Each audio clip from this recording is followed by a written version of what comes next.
Oh, shit. Welcome back to the studio. That was a brilliant comeback. I think that was on speaker as well. It was. Yeah, beautiful. It was my own fault. I actually set myself up for disaster, and now Owen's gonna take credit for it later. I think it was actually Owen's fault. We can blame him. It really was. Okay, so we're back. We have Na'Vi versus Burnie United. It's the winners bracket finals here of the first, the first of two double elimination brackets. I think we can call it that. What are we thinking? How are these teams compared up to each other? Are you thinking like win percentage, chance of winning this? Because I'm thinking more like how their play styles might clash in a way. We just saw two games. We saw them both in a best of one. We saw Na'Vi basically, as he said, just go for it and fight. Yeah. And I think we saw Burnie United more as like, we have an anti-mage, we protect him, he's safe, he farms, and then we win after that. I think that was just the style they chose in that game. Like, Burnie United have a lot of different kind of versatile drafts, and all of them, it seems like they play totally different than everyone. So, like, playing against a team like that is extremely difficult, especially when you have a team like Na'Vi who kind of play a similar kind of style nearly in every single game.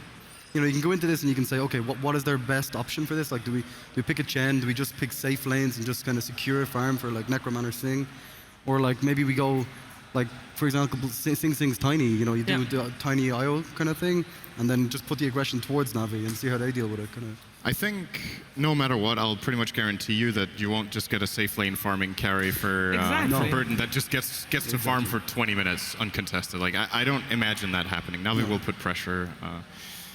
Then, as far as playstyle, I really like the idea of getting the Tiny for Sing in this matchup because Na'Vi will be looking to fight. And a fast Blink Dagger Tiny, even without a Wisp, just Tiny itself, I think Sing has played it on occasion without the Tiny, or without the Wisp, sorry, has been...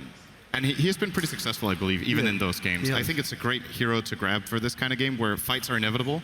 So your cores need to be able to fight. An anti-mage kind of hero in this game, I don't think is the pick. No. Unless if you see like as a fifth pick that, in this game we can actually get away with it. If they third pick AM, I think they're going to get punished really hard. Yeah, maybe a Gyrocopter or a Priestess of the Moon, just early game. Those heroes will be good. Definitely. The fighting cores. Yeah. We have the teams ready on stage, by the way, so we can actually take a look at the players who are getting ready to start this match. And of course, first for Na'Vi, still on the corner, it's Avos. And we just saw him fighting mode on. He only has 2 legs now, but he had 4 before. Really? I don't even know what I can say against that, to be honest. Yeah, he played a decent Lesh. I think he had a couple of situations where he was maybe a little bit out of position and took some damage. And in my opinion, not one of his best heroes, but I think it's just one of the best heroes of the patch. And he's starting to adapt and get better at it. I think as far as Na'Vi goes, the strongest player on the hero is probably Dendi in the mid lane. If they do get Lesh, it's the great thing about the pick is that they're open to do what they want. So Nico last game played a great Shaker. I think really he is. Yeah. I feel like when you look at Na'Vi's games, he is the most consistent player right now. He died a couple of times in the early game in that game, but I felt like every single time he died for a good reason. Like, the fishers were on point, the movements were on point. Like sometimes in these games, especially when there's a rotation needed to mid lane, a second can make a difference. And he was there, he was on time, and he made sure that then he got the first blood. And that completely changes the mid lane for just that one tiny thing. And we've got Art Style. He played AA. He had some really good ultimates. We at some point saw Ninjas in Pajamas pushing up on top lane. AA ult lands on 4 people. Can't push. That tier 1 tower stood there for a long time. I think, though, in that kind of game, when you have a hero on Funnick like Spirit Breaker, it allows Artstyle to play the more kind of passive role with an Ancient Apparition. Yeah. But you can kind of see he's rocking in his chair. He's ready to be aggressive now. He's like, give me that bounty on there. Give me that Enchantress. I want to go. The Enchantress, of course, banned out in a previous game against him. So did Winter Wyvern, by the way. And, of course, Shadow Fiend player and Dendi. Yeah, good. Very solid performance last game. He got everything he needed out of his lane. I think his itemization was really good. Draskell talked a bit about it. He went for the Blink after the BKB. I think it was very useful that game. The Skadi, in my opinion, was a great choice too.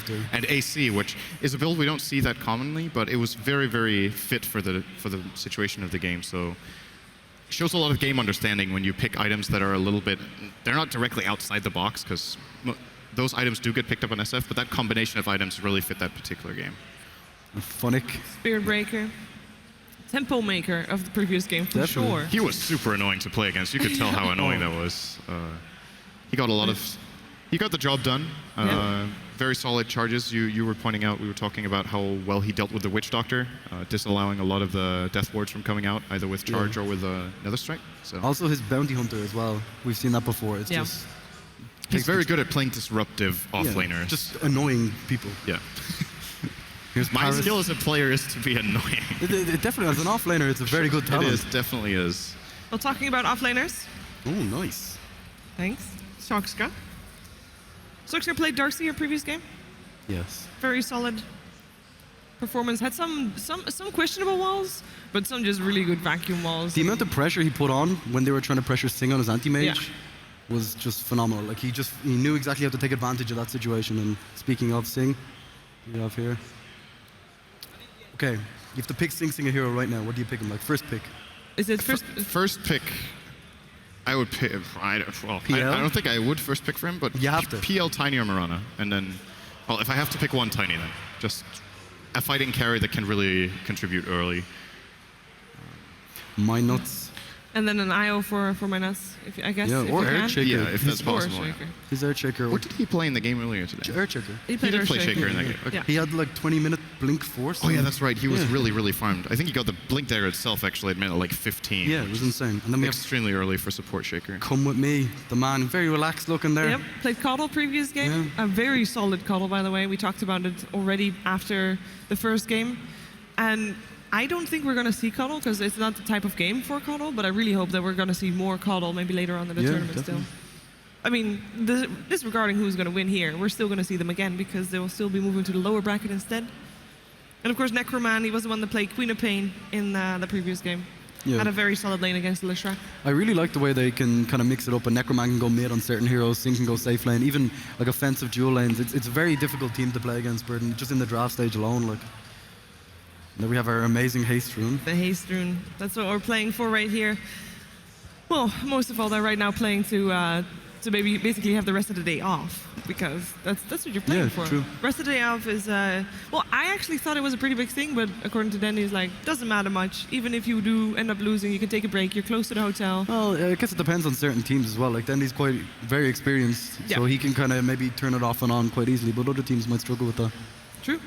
So what are we expecting here in terms of score?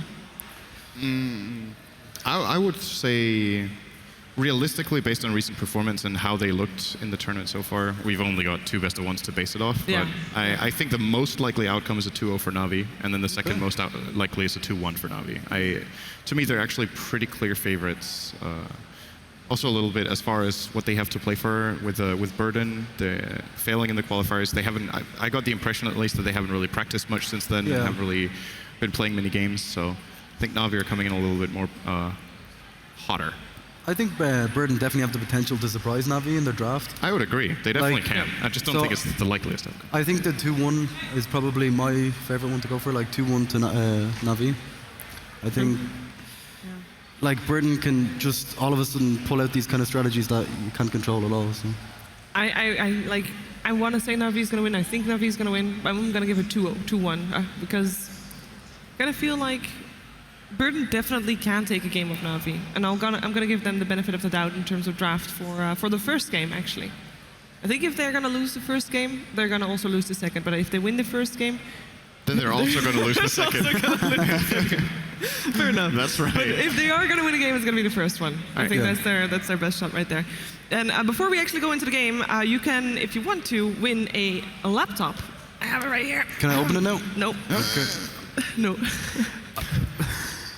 You want to win a laptop? Really light. You can go to. But she was kind of weak. So. You can go to facebook.com/ROGNordic, and you can put in your vote for your MVP of DreamHack Summer for the ASUS ROG DreamLeague. And then at the end of DreamHack Summer, ASUS will select a winner based on all the inputs, and you can win this. I should say it's a gaming notebook PC. So it's not a laptop, it's actually a bit more powerful than a laptop. Because it's like. Is that what that means? I have no idea. Okay. We're going to say this. More powerful, according to Shiva. Yes. Now, if you want to also have a chance to win even more stuff, you can go to roc.gg/DreamLeague. You can win rocket items with various questionnaires. So go into that, and I'm not going to let these two talk anymore because it's time to let two other guys talk. We have a cast with Luminous and Drasko, and it's time for our first game of our first best of 3 winners bracket finals here for the ASUS ROG DreamLeague. Burden United taking on Na'Vi.